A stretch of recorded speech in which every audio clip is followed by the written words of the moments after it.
My name is Chuck Furimsky, and what I do for a living is advise my son on how the fly fishing show should work. Now. Yeah, but he runs it himself now, so. Well, my name is Ben Furimsky. I'm with the Fly Fishing Show, and I'm the president and CEO of the company. It's a small business. We have one full-time employee and three other part-time employees besides us, and numerous on-site employees because we need a lot of hands on site. But to the operation side of it is small, and a lot of people don't realize that. I was in the fly fishing show business with a partner for a long time, Barry Serviente, and I think it's been 5 or 6 years, maybe more since he retired. But my son has been involved with us almost from the beginning, and so when Barry retired, I had to take over a little more work, and then I thought, well, wait a minute, maybe my son should do some more. And now he's at the point where he's doing most of it, and I'm just giving him advice. I've been everything from a gopher to an employee of the fly fishing show, an exhibitor, a speaker. I've done speaking in different categories and demonstrations as a celebrity. So I've worked in every aspect of it, as well as with other exhibitors. So I know what everybody needs. He knows my drawbacks, and he's taking care of all my failures and tweaking them and making them work better. So I know things are going to be pretty smooth with him.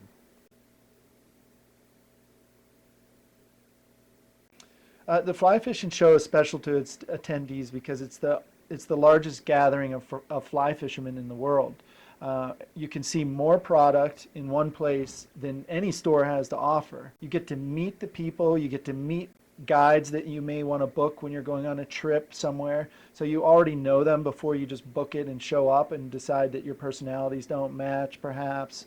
You get to ask the questions that you want to ask to that person face to face and see how you get along. You get to meet the icons of the sport, like I mentioned, is always a highlight for everybody, even if it was unintentional. When you run into someone and you find out, someone was just telling me the other day they were sitting down at a table and realized they were sitting there having lunch with Bob Clouser. It's all about face-to-face contact. When we started the show, there was no such thing as an internet or a cell phone or an iPad or tweet or whatever, or Facebook or forums. It was just, you had to go somewhere and meet somebody. And when you talk to them face to face, there's nothing better. You just have to be there, and that's what people love.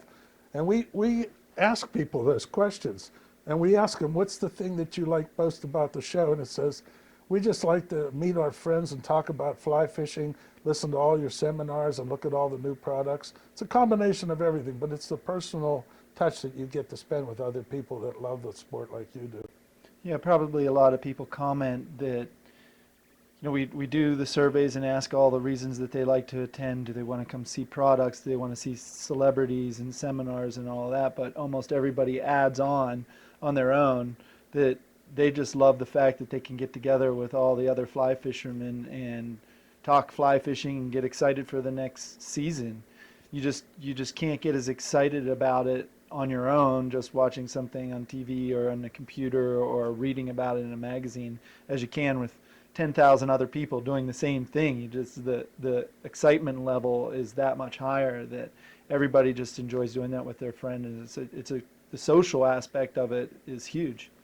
We cover the whole country. We're in every major metropolitan area, really, except maybe Florida, Texas, and Chicago. And we did shows in Chicago and Texas, but we ran out of time to continue them.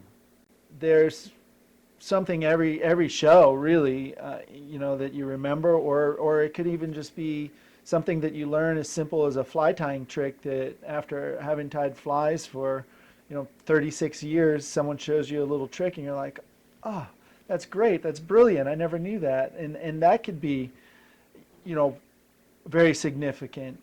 Last year we introduced the Women's Fly Fishing Showcase to highlight women in our sport in Denver and Somerset. That's continuing and growing in those two locations, and we hope to expand that to other locations. we have 7 nationwide locations. We start in Denver, which this year is going to be the largest fly fishing event ever held outside of our own Somerset, New Jersey show. We've expanded that to maximum capacity. Then we go to Marlborough, Massachusetts, Somerset, New Jersey, Winston-Salem, North Carolina, and then we go back to the West Coast in Linwood, Washington, Pleasanton, California, and then finish up in the home state at Lancaster, PA. I was a school teacher for 3 years in Pittsburgh, and I started working up at Seven Springs on weekends during ski season. And I went to a show up in Southfield, Michigan that it was FFF at that time, and they did the best show, and I think the only show really in the country about fly fishing. And I saw it and I thought, yeah, that's great. I could go back to the ski resort so I don't have to drive 6 hours to visit their show, and maybe I'll have one in Pennsylvania that won't interfere and compete with them. So that's how I started. I always give those guys credit. I was renting skis at the ski resort, so I got to know the owner and the management, and he had a big exhibit hall that wasn't always in use. And we got talking, and he said, well, I'll tell you what, you bring me people here that would rent rooms and buy food and drink, and I'll let you have the exhibit hall for free, and you can do a fly fishing show. And at that time, George Harvey was retired.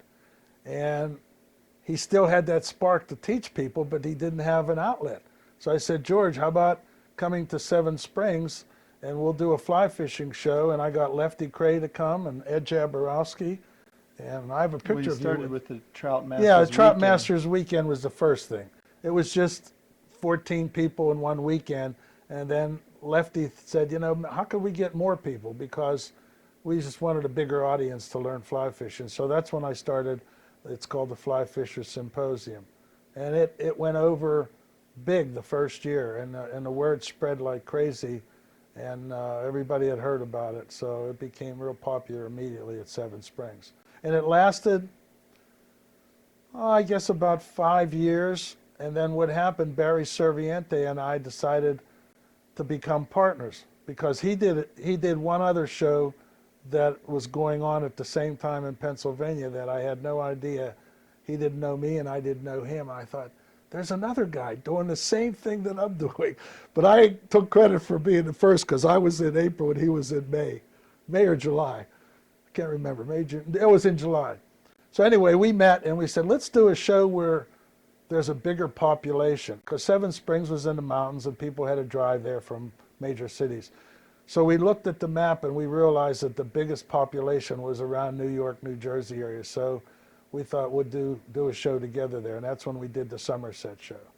And we thought, if we can just get 2,500 people, we could make it work and break even and not go in a hole. Well, the fire marshal stopped people coming in after 3,500. And people had to leave before it let people come in. And it was a huge success, and it's never stopped since. It just keeps growing. You know?